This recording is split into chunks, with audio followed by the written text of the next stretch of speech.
Drop the beat. Teen Speak. Back to another episode of Teen Speak. Back here again today. I was about to say Zach. You know, I was thinking earlier, I was like, I'm going to introduce Zach and Dawson. I'm like, everyone knows who we are. It's not like we changed the episode. True. I didn't really announce. It's and just if they us. don't know us, now they do. Everybody else has a life. You We don't know, don't. now you know. Yeah. All right. Verse number 17 in Hebrews 11, still talking about heroes of faith. We're repeating one that we've actually talked about before, but the Bible decided to talk about them twice, so guess what? We're going to talk about them twice. Very good.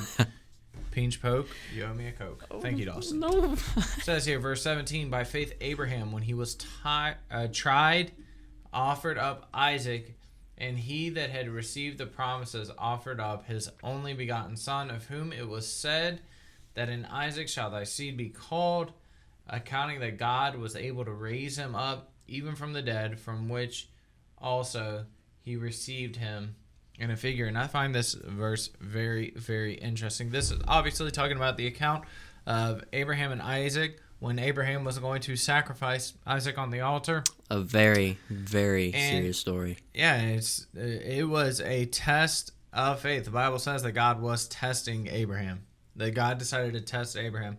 You know, I can only imagine what's going through Abraham's mind here. It gives us a little bit of insight to it. It says that he says that Abraham here accounted that God was able to raise him up even from the dead, from whence also he received him in a figure.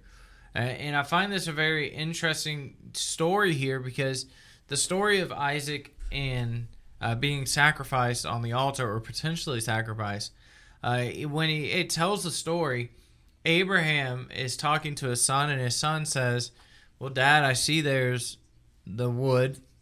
I see that there is the altar.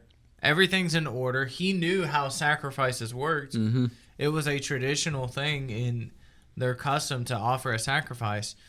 And I can only imagine Abraham looking at his son and saying, God will provide a sacrifice. Was one I mean, of the... could you imagine the faith it would have to take to look at your son, who God has told you you're going to offer him on the altar, and say, you know, God's going to provide a sacrifice. And Abraham knew what had to be done.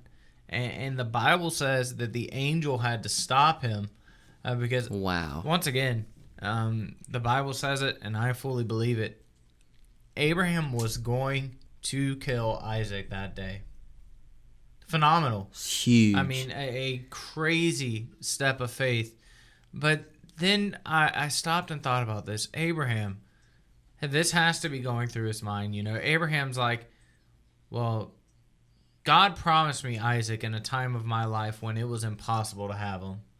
God gave me a son in a time of my life when we shouldn't be having children. You know, they say that women after the age of 40-ish, around that age, late 30s, early 40s, that it actually becomes very dangerous for them to have children. I mean, like, and when I talk about dangerous, I mean life-threatening for the child and for the mother.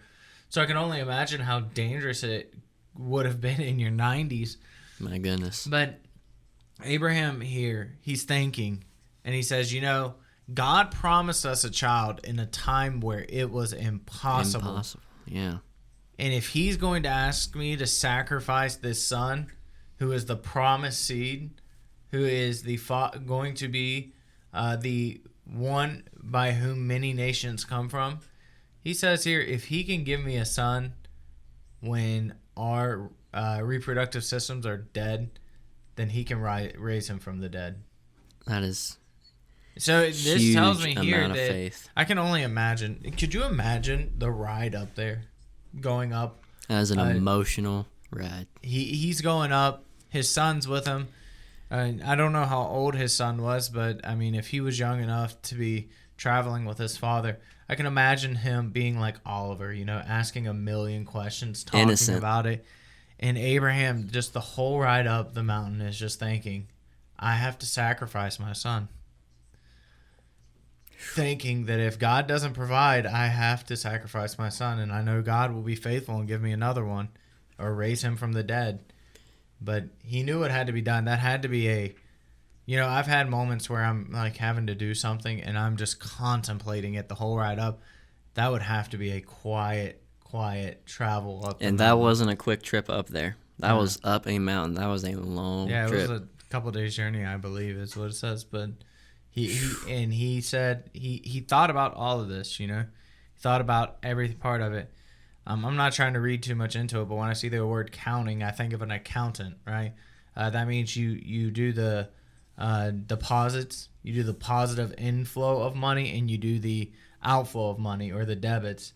And he says, you know, this is what God has promised me and what he's come through on, and he's been faithful in these areas. And here's this situation. I may not understand it, but I'm going to just have to put him to the test again. He knew that God was able to raise him up even from the dead. And that is just... That is a huge, an amazing story.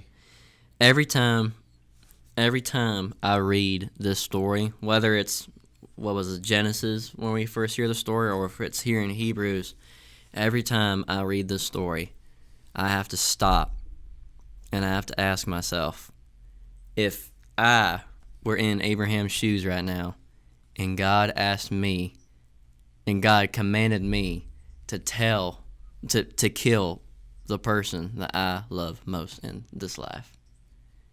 Like, and the Bible uses Abraham's only begotten son. Just the thought of that, it gets so emotional. Imagine, and I want you to, like I said, put yourself in his shoes. Imagine being 100 years old, over 100 years old.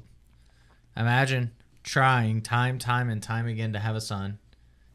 You finally have one when God promised you at 90 to 100 years old. And not asks you to do it. Now you have to sacrifice him. Not asks you to do it. He commands you to do it. Yeah. And that, what it makes me think about when I read this is really makes me ask myself the question, when's the last time I've tested my faith in God? When's the last time my faith has been tested in God, trusting that he'll come through? And listen, if you really believe in God and you have placed your faith and your confidence in God, you're willing to allow that faith to be tested, because it'll come out true on the other side.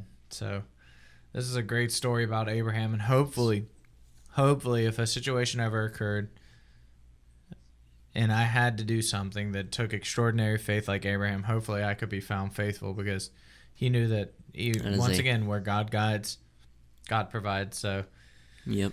It's a great thought there in this verse, Dawson. This was a good one. I love this. This was really awesome. So I have a question for you guys. Again, I just thought about this. I know we've asked what was our favorite Disney movie, correct? Yes. I'm pretty sure we have, yeah. I don't think we've asked this. If we have, we can change it.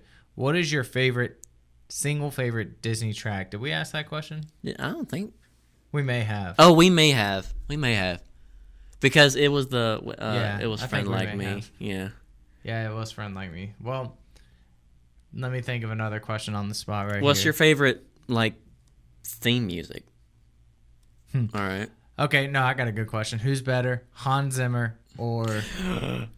Is it John Williams, right? I don't even know who that second person is, but the first person is... Hans Zimmer or the one that does... John Williams, Star Wars. Oh. And Indiana Jones. Oh, no, I just exposed myself. Now, listen...